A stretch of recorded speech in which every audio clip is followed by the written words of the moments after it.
Hello बच्चों। चलो आज फिर सब लोगों का स्वागत है अपनी इस केमिस्ट्री क्लास में। देखो, कक्षा 11 के अंतर्गत हम लोग रसायन विज्ञान के प्रथम प्रश्न पत्र को पढ़ रहे हैं, जिसके अंतर्गत हम लोगों ने पहला चैप्टर प्रारंभ किया है, रसायन की कुछ मूलभूत अवधारणाएं। इसके अंतर्गत हम लोगों ने पिछली क्लासों में पढ़ रखा है कि रसायन विज्ञान क्या होता है और उसकी शाखाएं कौन कौन सी होती हैं। फिर हम लोगों ने पढ़ा था कि द्रव्य क्या होता है और द्रव्य के प्रकार कैसे होते हैं। द्रव्य के प्रकार में हमने दो तरीके से देखा था, अवस्थाओं के आधार पर द्रव्य कितने प्रकार के होते हैं और द्रव्य में उपस्थित जो कण होते हैं उनकी प्रकृति के आधार पर द्रव्य कितने प्रकार के होते हैं। तो ये सारी चीजें हम लोगों ने पढ़ रखी हैं और आज हम लोग पढ़ रहे हैं इसी चैप्टर के अंतर्गत रासायनिक संयोग के नियम। अब देखो, रासायनिक संयोग के नियम क्या है। जब दो पदार्थ आपस में क्रिया करते हैं और उत्पाद बनाते हैं तो ये पूरी जो अभिक्रिया है ये किसी ना किसी नियम पर आधारित होती है। ये अभिक्रियाएं जिन नियमों पर आधारित होती हैं, जिन नियमों के अनुसार ये चलती हैं, उन नियमों को हम रासायनिक संयोग के नियम कहते हैं। और ये नियम हम लोगों को पढ़ने हैं 5। तो ये देखो, नियम कौन कौन से हैं। द्रव्यमान संरक्षण का नियम, स्थिर अनुपात का नियम, गुणित अनुपात का नियम, व्युत्क्रम अनुपात का नियम, और दो बातें और है, गेलू-साक का नियम और आवोगाद्रो का नियम। कुल मिला के 5 नियम हमको यहाँ पे पढ़ने, सॉरी 6 नियम यहाँ पे हमको पढ़ने हैं। यहाँ पे हमको 6 नियम पढ़ने हैं। तो चालू करते हैं। पहला, द्रव्यमान संरक्षण का नियम। जानते हैं द्रव्यमान संरक्षण का नियम दिया किसने था? ये लेवोसिये ने दिया था। किसने दिया था?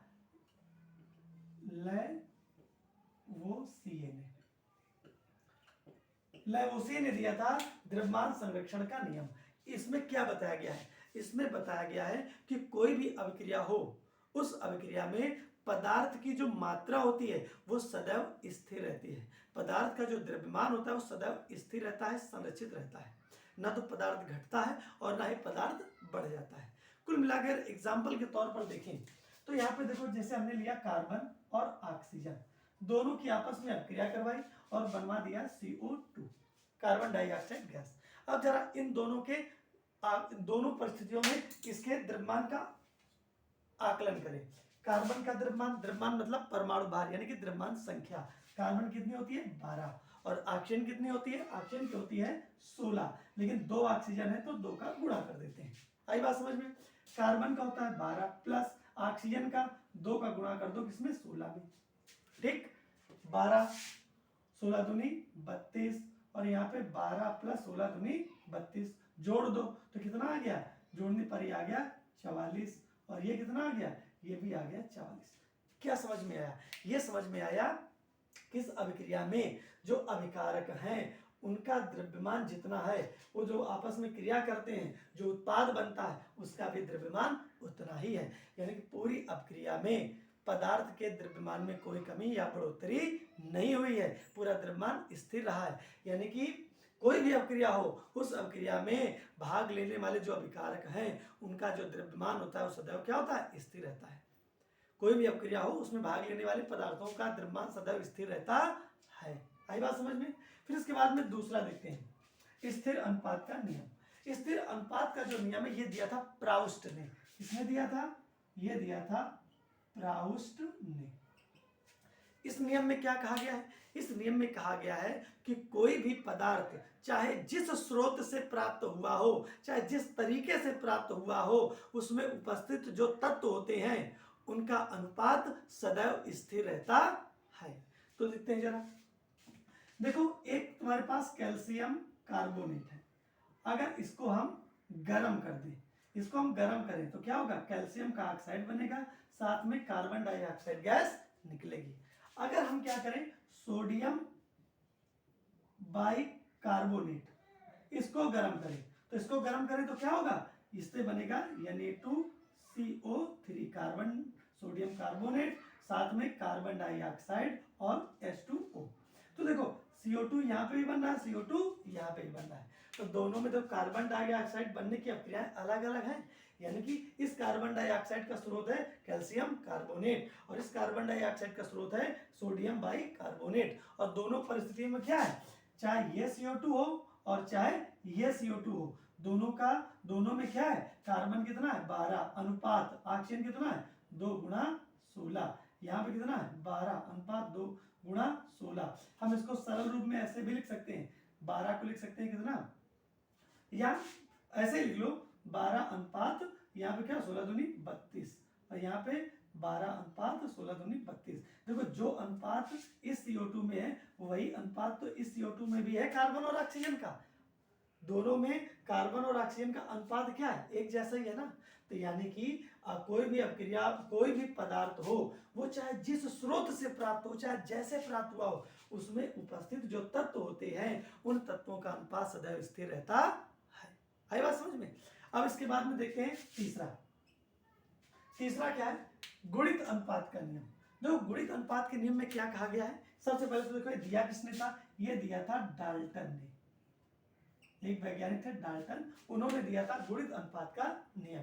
और इस नियम में इन्होंने बताया क्या था, इन्होंने बताया था कि अगर दो तत्व आपस में क्रिया करें और उस क्रिया में क्या हो, एक तत्व का भिन्न भिन्न द्रव्यमान या भिन्न भिन्न मात्रा दूसरे तत्व की समान मात्रा से अभिक्रिया करें, तो क्या होता है, दोनों भिन्न भिन्न जो तत्व लिए थे उनमें भी सरल अनुपात होता है या सरल गुणित अनुपात होता है। मतलब कुछ ऐसा, जैसे कार्बन और ऑक्सीजन से क्रिया हो तो कार्बन मोनोऑक्साइड भी बनता है, कार्बन और ऑक्सीजन की क्रिया हो तो कार्बन डाइऑक्साइड भी बनता है।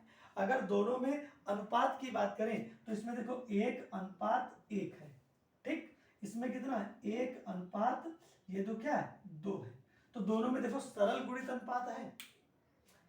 एक में देखो इस तत्व की मात्रा इस तत्व की मात्रा भिन्न भिन्न है और दूसरे तत्व की मात्रा क्या है, स्थिर है, और दोनों आपस में संयोग कर रहे हैं, संयोग करके देखो दो यौगिक बना रहे हैं, तो इस यौगिक में क्या होगा, जो भिन्न भिन्न तत्व हैं इनके बीच में अनुपात जो होगा वो कैसा होगा, सरल गुणित अनुपात होगा। मतलब एक इसका है तो दूसरा क्या होगा 2:1।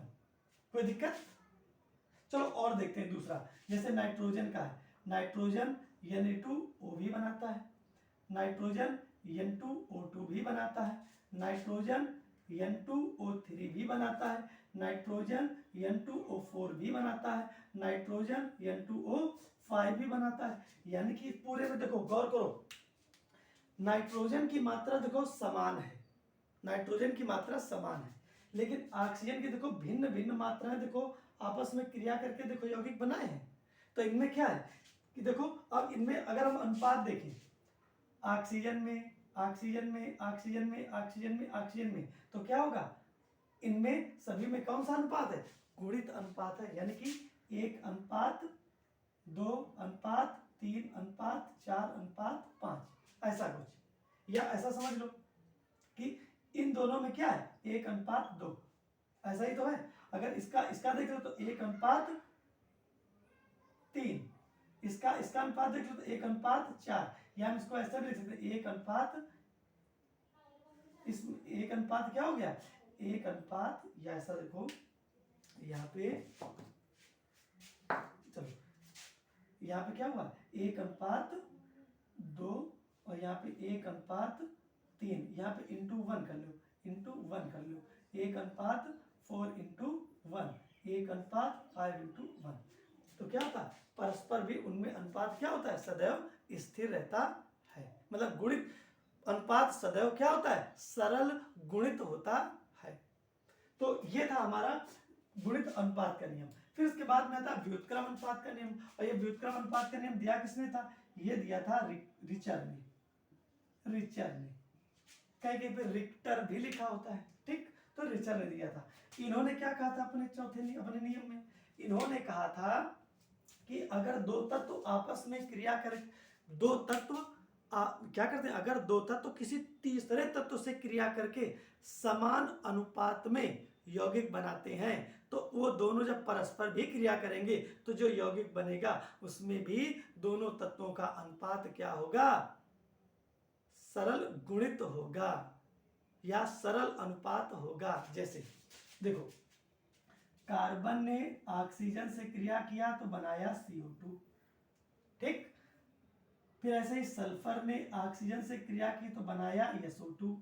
लेकिन इसी प्रकार जब सल्फर और कार्बन और सल्फर ये दोनों आपस में क्रिया करेंगे तो क्या होगा SaCH2, इसमें भी उसी अनुपात का यौगिक बनेगा। तो यह है व्युत्क्रम अनुपात का नियम। दो तत्व जब किसी तीसरे तत्व से क्रिया करके यौगिक बनाते हैं तो उन यौगिकों में जो अनुपात होता है तत्वों का, वही अनुपात तब भी होता है जब वो दोनों तत्व आपस में क्रिया करके यौगिक बनाए। ठीक, आई बात समझ में। फिर इसके बाद में आता है गैलू-साक का नियम। गैलू-साक ने क्या कहा था? गैलू-साक ने कहा था कि जब दो गैसें आपस में क्रिया करके उत्पाद बनाती हैं तो उन गैसों के बीच में सरल अनुपात होता है या सरल गुणित अनुपात होता है। जैसे देखो ये H2 है, इसने क्रिया की Cl2 से और बन गया क्या? HCl।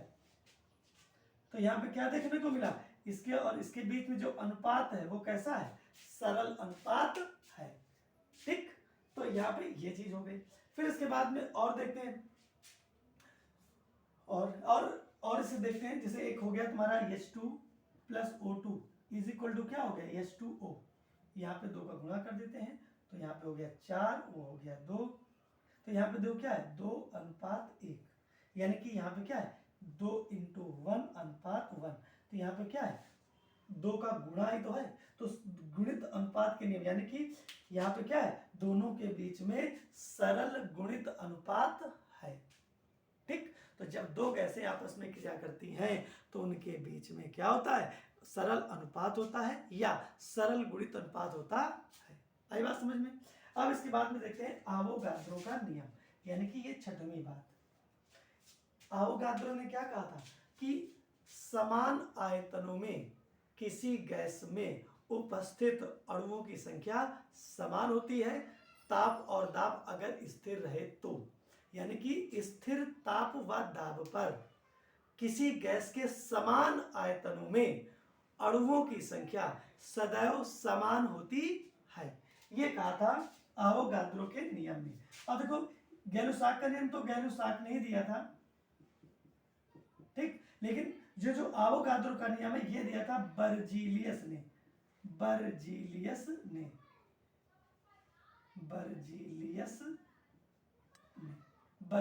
ने दिया था। किसने दिया था? बर्जीलियस ने। इन्होंने क्या कहा था कि जैसे ये एक पात्र ये है, दूसरा पात्र ये है और तीसरा पात्र ये है, इसमें भी हमने ऑक्सीजन गैस भरी है, इसमें भी ऑक्सीजन और इसमें भी ऑक्सीजन। कितनी ऑक्सीजन? 1 लीटर। इसमें भी 1 लीटर और इसमें भी 1 लीटर। ताप और दाब ये दोनों क्या है? ये दोनों है स्थिर। तो ऐसी परिस्थिति में क्या होगा?